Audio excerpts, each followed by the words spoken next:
नमस्कार दोस्तों, स्वागत है आपका स्टडी फॉर जुडिशरी चैनल में।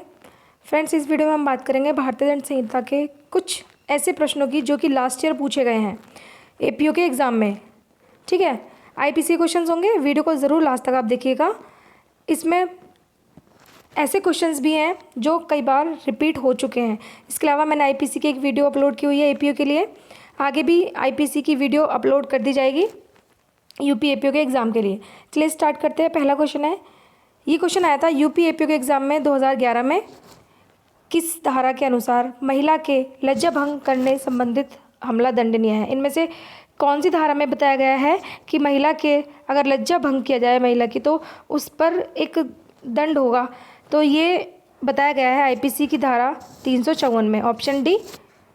नेक्स्ट क्वेश्चन है, अवमृत व्यक्ति की इच्छा पत्र का निष्पादन होते हुए उस विधि की जो चीज़ वस्तु को इच्छा पत्र के अनुसार विभाजित करने के लिए निर्देशित देती है, बेईमानी से अवज्ञा करता है और चीज़ वस्तु को अपने प्रयोग हेतु विनियुक्त कर लेता है। यहाँ पर ए ने कौन सा अपराध किया है? तो यहाँ पर जो है इसने आपराधिक न्यास भंग किया है। 2011 में क्वेश्चन बनाया है ये भी। नेक्स्ट क्वेश्चन है, दांडिक विधि में अपराध से निकटता का सिद्धांत जिस अपराध के लिए दायित्व का निश्चय करने में असंगत है, इनमें से वो कौन सा है? इनमें से जो है वो दुष्प्रेरण और षड्यंत्र है, ऑप्शन डी इसका सही आंसर है। अगला क्वेश्चन है, ख के कब्जे की संपत्ति पर कै चोरी करता है और यह चोरी करते समय अपने पास वस्त्रों में एक भरी हुई पिस्तौल रखता है जिसे उसने ख द्वारा प्रतिरोध किए जाने की दिशा में ख को उपहत करने के लिए अपने पास रखा गया था। ए द्वारा किया गया अपराध भारतीय दंड संहिता 1860 की किस धारा में परिभाषित होगा? तो यहाँ पर जो है ये अपराध किस धारा में आएगा आपको ये बताना है। ऑप्शन ए धारा 382, सेक्शन 379, 390 या 381। तो इसका जो सही आंसर होगा वो है ऑप्शन ए। यहाँ पर 382 धारा लागू हो जाएगी। अगला क्वेश्चन है, सूचना प्रौद्योगिकी अधिनियम 2008 द्वारा भारतीय दंड संहिता की निम्नलिखित धाराओं में संशोधन हुए हैं। 2008 सूचना प्रौद्योगिकी अधिनियम, इसके अनुसार अगर देखें तो भारतीय दंड संहिता की कौन कौन सी धाराओं में संशोधन हुए हैं? तो ये हुए हैं, केवल ए और बी दोनों सही हैं इसके। तो धारा 463 और 466 और धारा 477 ए, इन दोनों में ही जो है सूचना प्रौद्योगिकी अधिनियम 2008 द्वारा संशोधन किए गए हैं। अगला क्वेश्चन है, कै एक पुलिस अधिकारी ख को यह संस्वीकृति करने को कि उसने अपराध किया है उत्प्रेरित करने के लिए यातना देता है। भारतीय दंड संहिता 1860 की किस धारा के अंतर्गत पुलिस अधिकारी अपराध करने का दोषी है? यहाँ पर धारा 330 के अनुसार यहाँ पर पुलिस अधिकारी जो है वो अपराध करने का दोषी है। अगला क्वेश्चन है, भारतीय दंड संहिता की धारा 159 में दंगे के अपराध के लिए व्यक्तियों की न्यूनतम संख्या, देखिए दंगे के लिए कम से कम 2 व्यक्तियों को होना अनिवार्य है, ऑप्शन बी सही है। ये झारखंड एपीओ 2012 के प्रश्न पत्र में पूछा गया था। नेक्स्ट क्वेश्चन है, ए ने एक रिवॉल्वर उठाई और वह को जान से मारने के आपराधिक आशय से रिवॉल्वर को भरी हुई समझते हुए उसका ट्रिगर दबा दिया। सौभाग्य से रिवॉल्वर जो है वो भरी हुई नहीं थी और बैग को कोई नुकसान नहीं हुआ। यहाँ पर ए ने कौन सा अपराध किया है? देखिए यहाँ पर उसने जो अपराध किया है वो हत्या की कोटि में न आने वाला मानववध किया है। ऑप्शन यहाँ पे उसने जो है हत्या का प्रयास किया है, ऑप्शन यहाँ पे बी होगा कि अगर भले ही रिवॉल्वर खाली था लेकिन उसने उसको जान से मारने की कोशिश की तो हत्या का प्रयास यहाँ पे होगा, ऑप्शन बी सही है। अगला प्रश्न है, सभी हत्या आपराधिक मानववध है लेकिन सभी आपराधिक मानववध हत्या नहीं है। यह कथन किसके द्वारा दिया गया?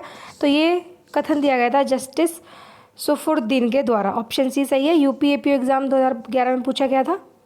अगला प्रश्न है, ए यह जानते हुए कि उसके पति वह ने हत्या की है वह को वैध दंड से प्रतिच्छादित करने के लिए जानते हुए छुपा लेता है। यहाँ पर ए उत्तरदायी है, ये ए ने कोई अपराध नहीं किया, ऑप्शन डी सही है इसका आंसर। ये भी 2011 में पूछा गया है एपीओ के एग्ज़ाम में। अगला प्रश्न है, अपने जीवन को सुरक्षित रखना सामान्यतः एक कर्तव्य है परंतु इसको दूसरे के लिए बलिदान कर देना परम कर्तव्य है। यह टिप्पणी जो है क्वीन बनाम डडले एंड स्टीफन बाद में की गई थी और ये किनके द्वारा किया गया था? ये स्टेटमेंट ये था लॉर्ड कॉलरिज के द्वारा ये स्टेटमेंट दिया गया था। अगला प्रश्न है, ए एवं उसके 4 साथियों ने वह के स्थान में चोरी करने का प्रयत्न किया। वह को उपहति कारित की, वहाँ के अंतर्वासियों ने घोर प्रतिरोध किया और इस कारण वे लोग बिना लूट का माल लिए लौट आए। यहाँ पर जो है दोषी है वो चोरी का, लूट का, डकैती का या आपराधिक दुर्विनियोग का। तो यहाँ पर जो है ये डकैती के लिए दोषी है यहाँ पर ए और उनके 4 साथी। ऑप्शन सी सही आंसर है। अगला प्रश्न है, कोई विवाहित व्यक्ति जारकर्म का अपराध करता है यदि वह मैथुन करता है अपनी पत्नी के अतिरिक्त किसी विवाहित महिला के साथ। ऑप्शन बी सही है इसका आंसर।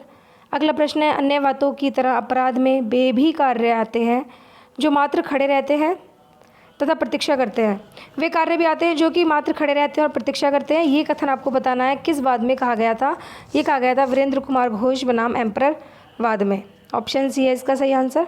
अगला क्वेश्चन है, निम्नलिखित में से कौन सा वाद बलात्संग से संबंधित है। इनमें से कुलदीप कुमार मेहता बनाम बिहार राज्य, ये जो है बलात्संग से संबंधित वाद है।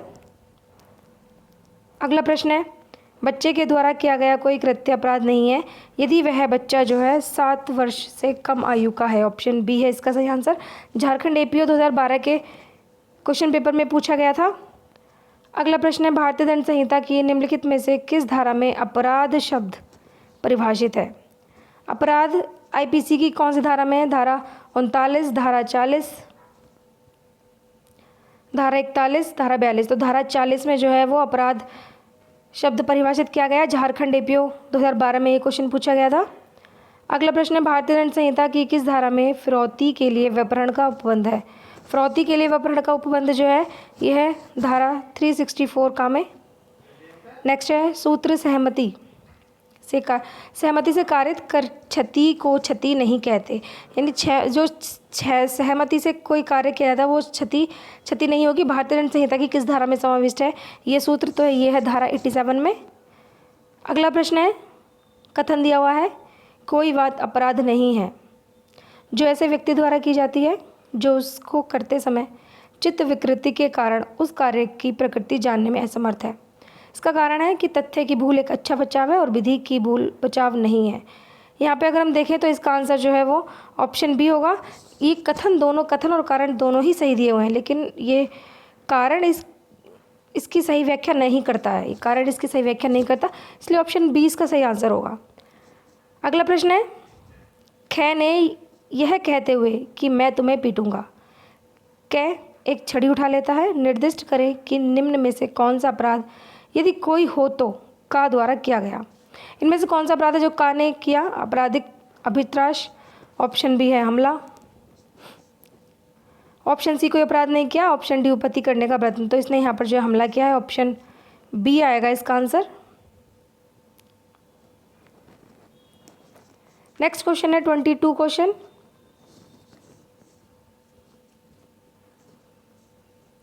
सूची दी हुई है आपको, सूची मिलान करनी है। रेग बनाम गोविंद, ये मामला किससे संबंधित है। महाराष्ट्र राज्य बनाम SN जॉर्ज, ये मामला किससे संबंधित है आपको बताना है। एक मामला दिया हुआ है, उसके सामने दिया हुआ है कि आपको कौन सा मामला किस अपराध से संबंधित है या फिर आईपीसी में कहाँ पर डिस्क्राइब किया हुआ है। तो इसका आंसर हम देखें तो रेग बनाम गोविंद, ये जो है हत्या से संबंधित मामला है। महाराष्ट्र राज्य बनाम SN जॉर्ज, ये है दुराशय से संबंधित मामला। महबूब शाह बनाम एम्परर, ये है सामान्य आशय से संबंधित। और मैकनॉटन वाद, ये है चित्त विकृति से संबंधित वाद। तो आंसर इसका सी होगा। अगला प्रश्न है, भारतीय दंड संहिता की कौन सी धारा स्वैच्छिक मदिरापान से संबंधित है। स्वैच्छिक मदिरापान से संबंधित धारा इनमें से जो है वो है ऑप्शन बी, धारा 87। नेक्स्ट क्वेश्चन है, संपत्ति के विरुद्ध अपराध हो सकता है। संपत्ति के विरुद्ध अपराध हो सकता है केवल आपराधिक न्यासभंग में। ऑप्शन बी इसका सही आंसर होगा। आज की वीडियो का लास्ट क्वेश्चन है ये, निम्नलिखित में से कौन भारतीय दंड संहिता की धारा 53 के अधीन एक मान्य प्रकार का दंड है। इनमें से 53 के अधीन जो है वो जुर्माना जो है एक मान्य प्रकार का दंड है। फ्रेंड्स, ये 25 क्वेश्चंस मैंने आपको बताए हैं जो कि यूपी एपीओ के एग्ज़ाम में लास्ट ईयर पूछे गए हैं। इसके अलावा कुछ क्वेश्चंस और हैं, आपको नेक्स्ट वीडियो में वो मिल जाएंगे। इसकी PDF आप टेलीग्राम ग्रुप से डाउनलोड कर सकते हैं। इस वीडियो में इतना ही, नेक्स्ट वीडियो जल्दी अपलोड हो जाएगी। वीडियो को ज़्यादा से ज़्यादा शेयर कीजिएगा, लाइक कीजिएगा। Thank you.